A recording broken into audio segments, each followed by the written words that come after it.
With the avoidance of doubt, the simple side does not provide investment, tax, or legal advice. As with any asset, the value of any asset class can go up or down, and there can be substantial risk that you lose your money buying, selling, holding, or investing in any asset. You should carefully consider whether trading or holding assets is suitable for you in light of your financial condition. All right, welcome back to the Saturday Send Out from the Simple Side. This week's question is whether this week was a week of doom or if it just put stocks on sale.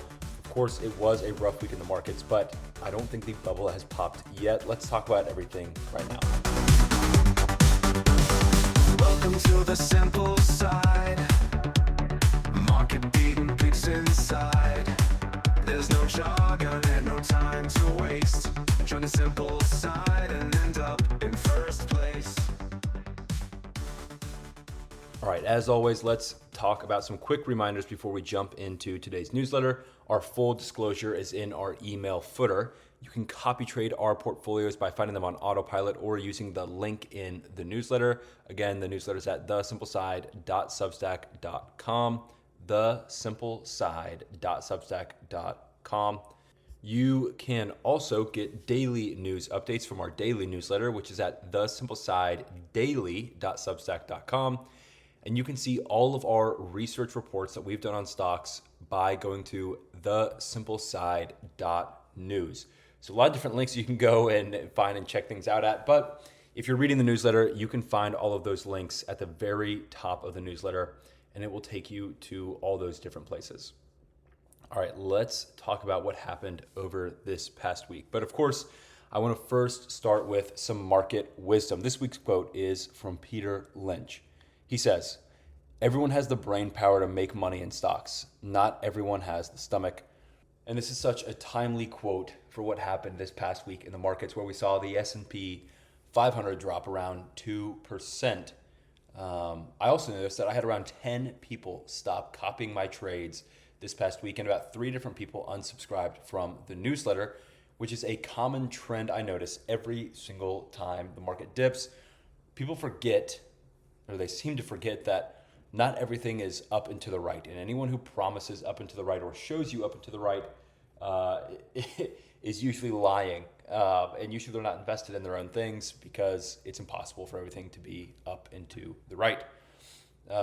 People forget that the markets take dips, short term, long term. Some happen now, others happen later.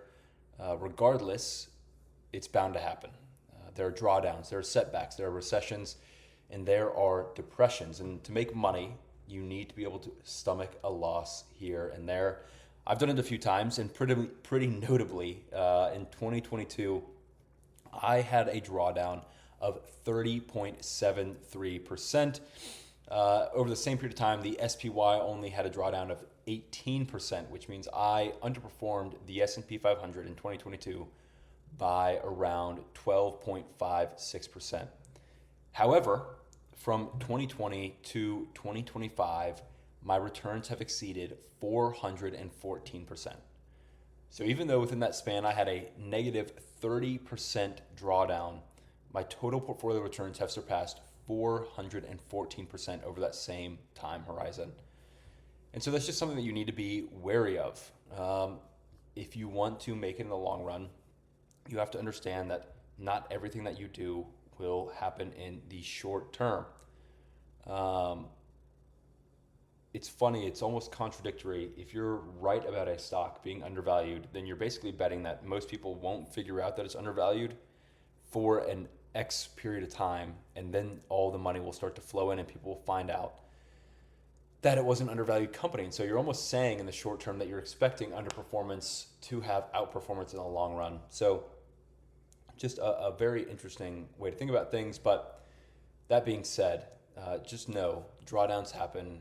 Money isn't always going to go up and to the right. And so we expect that kind of stuff. But in the long run, we hope and expect to outperform. All right, now we can talk about this week in news. Now this week, stocks finally exhaled. We've been on a hot stretch for mega cap tech and the market in general for the past few months, years even. But the market was trending lower this entire week. The AI trade, of course, was wobbling and the breadth stayed weak. By Friday's close, the S&P 500 was down roughly 2%. The NASDAQ down about 3%, which was its worst week since April. and the Dow, of course, slipped a little bit over 1%. The 10-year yield hovered around a 4%, just above 4%, and the VIX pushed towards the low 20s, passing the 22 mark on Friday before coming back down. Oil, of course, slid to just under $60, and Bitcoin broke below the 100K midweek before having a little bit of a bounce back up. So returns this week were brought to you by heavy AI headlines colliding with valuation reality, and of course, the long-lasting government shutdown. Early on, bulls were cheering a 7-year, $38 billion OpenAI Amazon Web Services deal. We saw Palantir beat and raise guidance, and the US started to give license to Microsoft to ship tens of thousands of NVIDIA GPUs to the UAE. However, regardless of what all the good news was, traders really began to question the stretched multiples after the AMD and AI names were running hot. NASDAQ leaders gave back most of their gains into Thursday and Friday. And of course, about midway through Friday, we kind of saw gains start to come back, especially in our portfolios, at least for that day. So things did pick up a little bit of steam there towards the end, but in general, it was a rough week. Now, I want to note that days or weeks like this actually make me feel great, because 50% of my cash is sitting on the sidelines right now, quote unquote, doing nothing. But if you have cash on the sidelines like this, then there isn't a need to be panic selling. In fact, the market dropping like this should be something that's quite exciting for you. Now, one thing, of course, that I'm not sure about is whether this sell-off is going to be a longer standing one, or if it's going to be a one-time scare, or, as with anything else, only time will tell. That being said, we are so well positioned with the portfolios that we have built. We have some of the most quality stocks in the market. The gains in these portfolios are definitely going to be built over the next few years, and a 1 week dip definitely does not make me nervous. In fact, I'm getting excited because certain stocks, and if they continue on this trend, are going to be hitting these same buying levels that we bought them at initially, and it would just be incredible to be able to add to the positions that we currently have, given the opportunity. Now, like I said, Palantir raised its outlook on strong U.S. government and commercial demand, which is surprising given the government shutdown. AMD, of course, topped estimates and was guided higher, but investors, of course, were nitpicking those margins in the pace of the data center ramp up. Uber was beating on trips and revenue, yet slipped on spending plans, and consumer bellwethers, showed the same K-shaped pattern that we've seen all year. Resilient higher income spending and softer traffic at the low end, while McDonald's and Starbucks highlighted value hunting and, yes, of course, a holiday cup frenzy. That being said, policy and macro are not helping the risk appetite. The FAA began shutting down air traffic.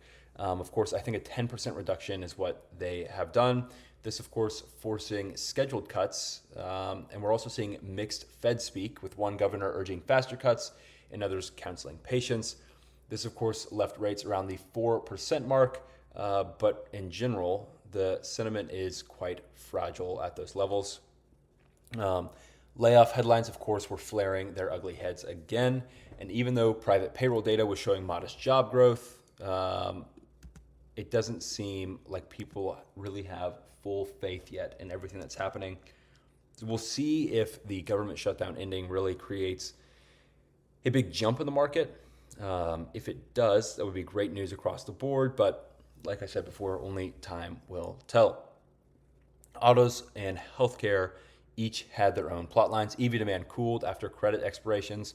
Of course, hybrids are still holding up relatively well. We did see Tesla shareholders approve a performance-based package for Musk that is tied to aggressive product and market cap milestones.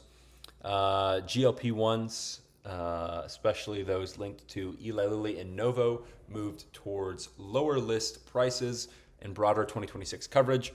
And big pharma M&A chatter is staying hot, especially with the Metsera bidding war escalating.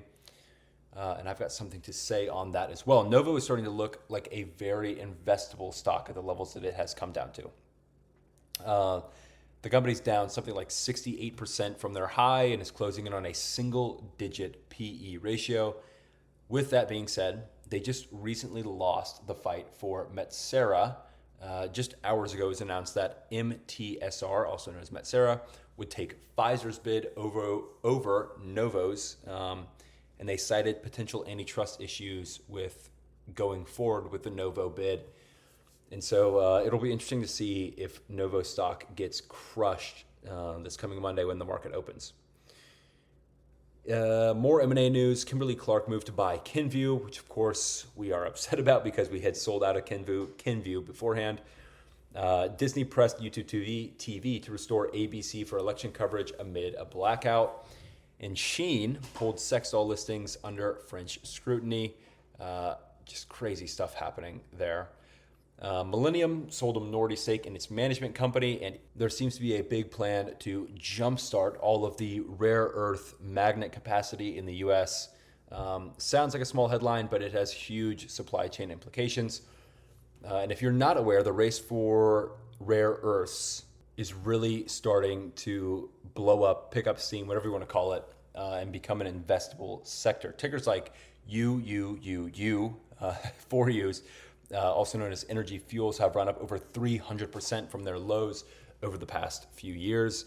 But along with other stocks have been dropping over the past few weeks. In fact, UUUU is down 40% from its all-time high on October 15th.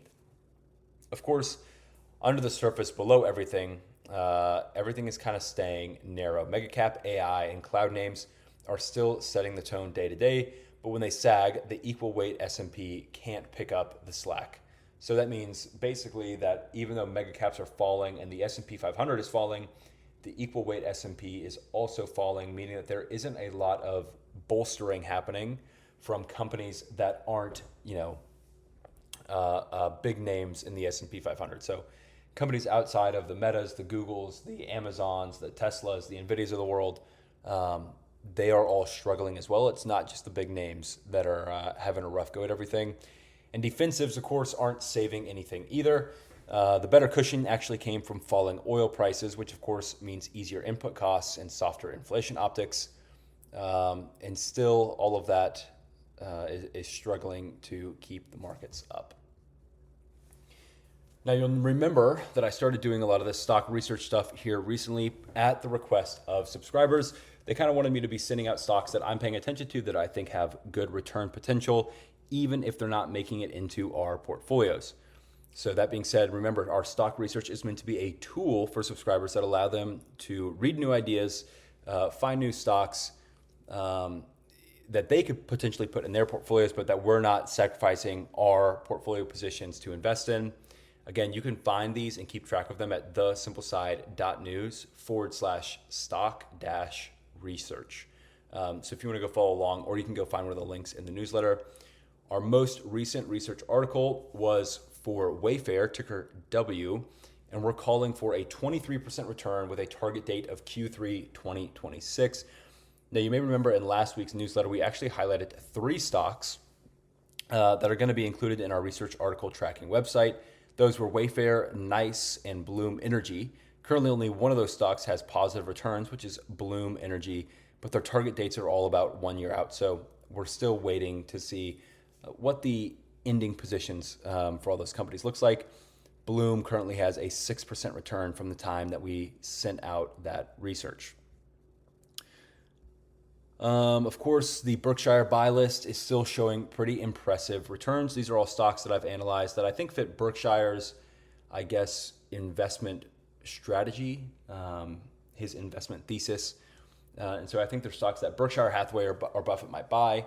Those are averaging 17.57% return since the time that I wrote about them. And you can't make things like this up. Last week, I called out QLYS, Qualys Inc., which I said currently stands out as a stock to me on this list. I said it is a quality company with great looking metrics, and yet it seems to be struggling. The company's down 40% from its high in 2023. And since then, it has grown revenue, its net income, and bought back shares, and grown assets by $200 million. This company may be a holding in the flagship fund when we rebalance the portfolio for 2026. And after I said that, we proceeded to make the stock the second largest holding in our flagship fund, and the stock returned a 21.82% just over this past week. And a gain like that in the face of the SPY ending negative is such a huge win. So great company, glad to have it in the flagship fund.